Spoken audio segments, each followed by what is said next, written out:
Hello, this is Kali J.N.S. and I want to briefly discuss with you that situation, that mass shooting that happened yesterday in Buffalo, New York, with that hate crime. And it was obviously very disconcerting to hear stuff like that, because I'm from Buffalo, New York. I actually grew up in that area, around that area that's on the east side of Buffalo, that Jefferson's. And that TOPS was put there to kind of address some of the food desert energy that's in that area. So they put that grocery store there. Obviously, mostly Black Americans live in that area and shop there. And I grew up going to that TOPS on Jefferson. I would walk there with my friends. My family in particular did not go to that TOPS. We used to always go to the Wegmans, but I had a friend that lived on Laurel Street. And growing up in high school, we would just walk to that TOPS. And then my cousin, she worked there for quite a bit as well.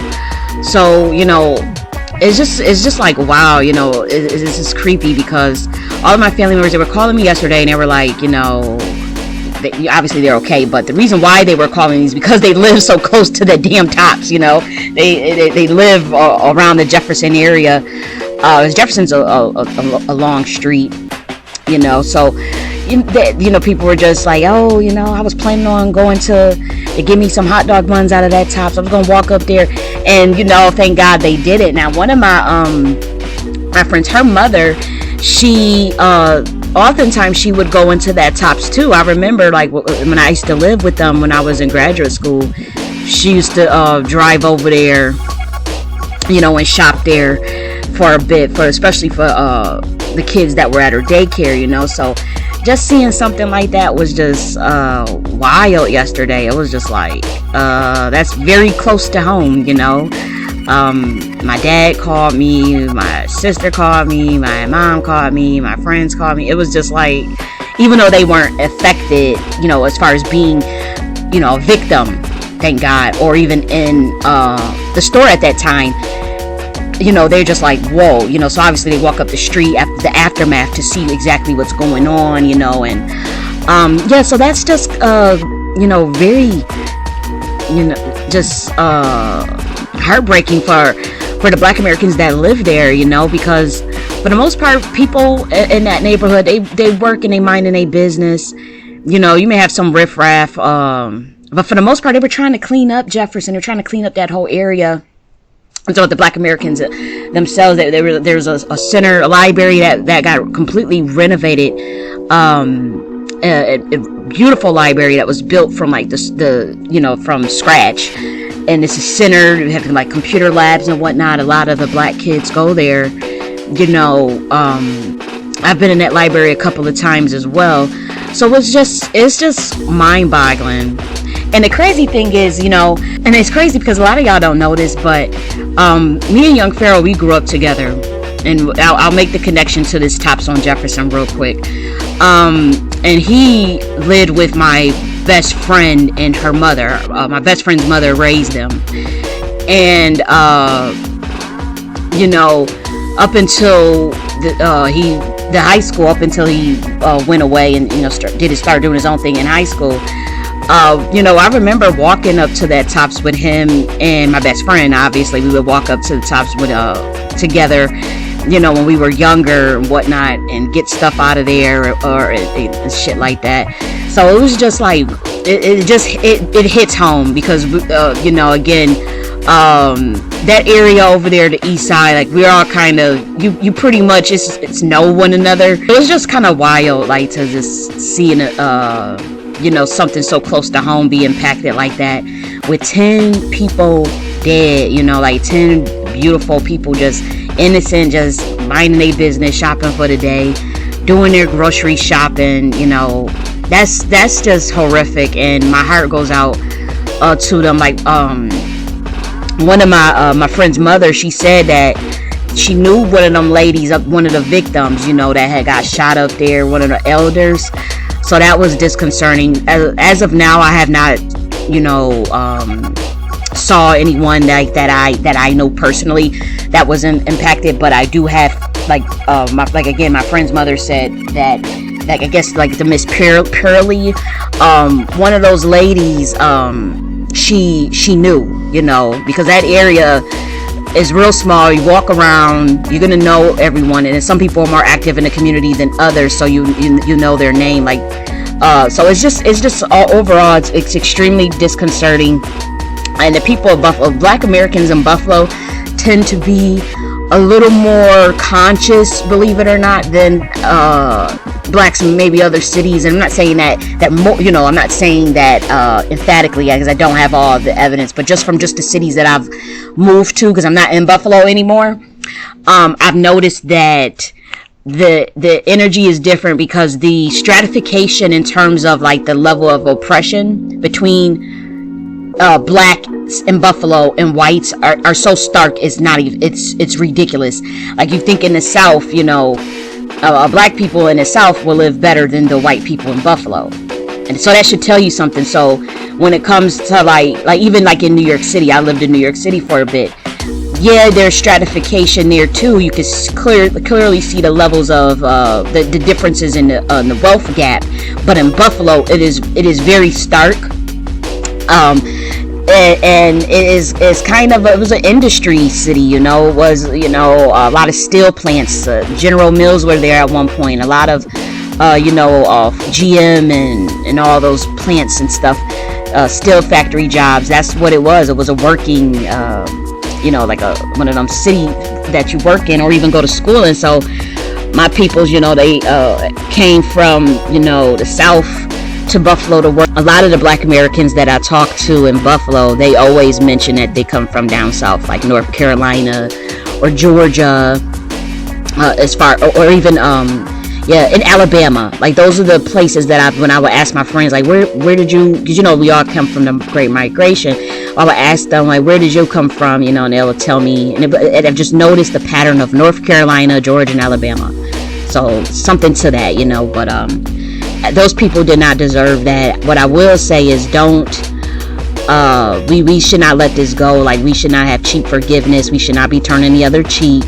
I'm not advocating for anybody to do anything stupid or throw their life away, but you know, we cannot keep taking attacks. It's obviously a racially motivated crime. Like, they're talking about some white guy with military tactic or whatever, and he was streaming it live and whatnot. Like, that's horrific, you know. And I don't know what kind of energy grids, like, why did he choose that particular Tops on Jefferson in Buffalo, New York? Like, that is so random. But then it may not be random, because there be energy grids with certain where certain Black Americans live, or Black people live, and you'll be unaware of it. You'll be unaware of how much people can track a migration of who lives in what zip code in terms of the energy that can be in a place, or even so I'm interested in that. And again, Buffalo, the Black folk in Buffalo do have a reputation for kind of being a little more radical maybe than the average the average Black people, because we can see things as far as the oppression is a lot more stark here, there, than other cities. It may be covered up a little bit better, say, in another city, like, you know, in maybe some parts of Georgia or whatever. But and again, I'm not taking away from what other people are going through in terms of oppression in their city. I'm just saying, I've heard other people that were like Black activists or even Black leaders, even they say, yo, y'all some real ones out there in Buffalo. And actually, even some Black nationalists have streets named after them in Buffalo that the Black Americans advocated for.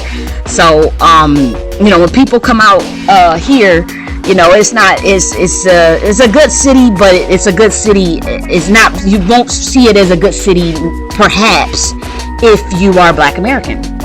I'm not coming at the city of Buffalo. I'm just saying, like, if you are a Black American, you have a different experience. That you may not enjoy the city as much as if you were white. And, you know, when I went to other cities, you know, growing up and whatnot, I enjoyed the city because there were things to do. There were There was an upper middle class of black folk. There were black professionals that stuck together, that like business groups for black folks. Like, none of that shit exists in Buffalo. You know, there were, you know, I'm not saying that people not doing anything, but I'm telling you, there's a stark difference, and it kind of breeds it breeds you a certain way. It kind of makes you, you know, it opens your eyes a lot, you know. And even like when I talk with my parents, I would talk with different family members, elders, and I would be like I was talking to my aunt, and my aunt is 84 years old. Now this is, you guys know I was adopted, so you know I have so my aunt is 84. This is my adopted aunt, and I said I had no idea that Buffalo was so racist until I left. I'm like, I had no idea that existed like that. I thought that was normal because that's all I had knew. It wasn't until I left that I realized that shit was not normal. I'm telling you, my Aunt Christine was like, yeah, we always knew that. I knew that. So I asked my mom, this is my biological mom, I asked her, I said, did you know that? She was like, hell yeah, we always knew that. And I'm like, I always had lived there, so I just didn't know until I left and went to New York City and then to Atlanta. Then I came back, and then that's when my eyes was just like, yo, that's not normal. Like there's certain places you can go to in Buffalo, and you can walk in it as a black person, no lie, or a black family, and everybody will stop and look at you. Like, this has happened to me in my own city, and I would just be looking like, and again, when I came back, you know, from New York City, that's when I realized that was not normal. But when that used to happen to me growing up, because it happened to me a lot. Like, I remember, like, people, you know, just, and we didn't think anything of it, but it's this microaggressive stuff that you don't realize until you leave and come back. So there's definitely something off with that. Many black Americans complain about it. All of my friends are kind of like me in terms of even the way we think, as far as our level of consciousness when it comes to understanding the plight of our people. We understand it way differently. Even in terms of, like, you know, me and young Pharaoh growing up together, like, even when you see his path and the way he used to think, you know, that's not a coincidence. Like, we dealt with some shit growing up in Buffalo, and it's unfortunate, you know, what's happening with him now, whatever. But yeah, it's a lot of people in Buffalo that are aware of things, and as far as the black Americans here, and I just find it interesting that area was attacked in particular. Like, I want to know what sort of energy grids were over there, what was over there even probably before that the black Americans even migrated over there. Like, what kind of territories were that in existence before the Corporation of America even came into existence. Believe it or not, so a lot of those things can play a role in the rituals that people carry out, or in the sacrifices that people make, the blood sacrifices that get carried out in certain cities. You know, a lot of times that's planned out, you know. And if he's streaming stuff live and had all this gear and reading some manifesto, some thought went into that, and he's probably not a lone wolf. They want you to think he's a lone wolf, but he's probably not. There's probably multiple players at hand here, you know. But overall, you know, I want black Americans, please keep your head up. Let's not, you know, let this slide loosely. Let's not let these people die in vain.